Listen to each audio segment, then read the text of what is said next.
So there are 5 noun declensions in Latin. You have learned 3 of them. This week we're going to look at fourth declension. Now, fourth declension is sometimes known as the U declension because, as you can look on the charts here, all the endings have a U in them.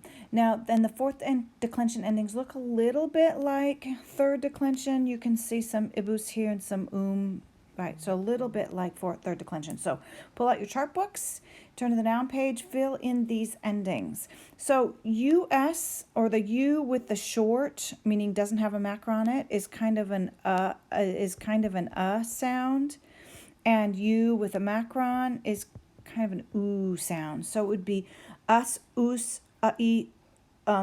oo. And then plural masculine would be us, ibus, us, ibus.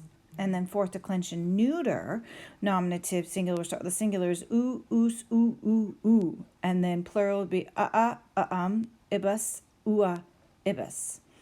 All right, so how do you find the stem for fourth declension nouns? Same way you do for everything else. You go to the genitive and you take off the ending, and in this case it happens to be us.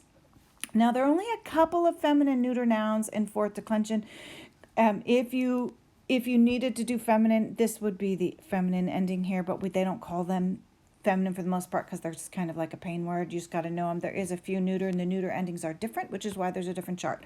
So for neuter, cornu and genu are the most common that you need to be familiar with, and feminine domus and manus, which are quite frequently used, are quite common as well. If you take a look at your vocabulary this week, you can see all of these words are fourth declension nouns.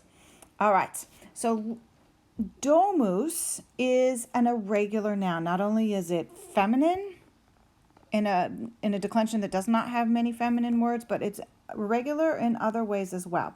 So, and the thing that makes it irregular is it can have substitute second declension endings. So you will see words both of these ways: domus or domi, domum or domorum, for dative, domui or domo, and then for accusative, domus or domos, and an ablative singular, domu or domo. So just so you know, be aware of that. They're going to look a little bit like second declension, right, instead of fourth declension endings. So don't let that throw you. Just be aware of it. Okay, the last thing I want to tell you about is domos, humus, and rus. We started talking about these in Latin 1. We didn't really pay attention to them as far as locative, but now week 3 we did a review of these as well. Domos, humus, and rus do not use a preposition in an expression of place. It uses the locative case instead. And remember, this was something that was left over from very, very early Latin that just continued all the way through. So and they use a special form of the locative. So these are in your chart book, but you'll see domi, humi, and ruri, they end with that long I on them.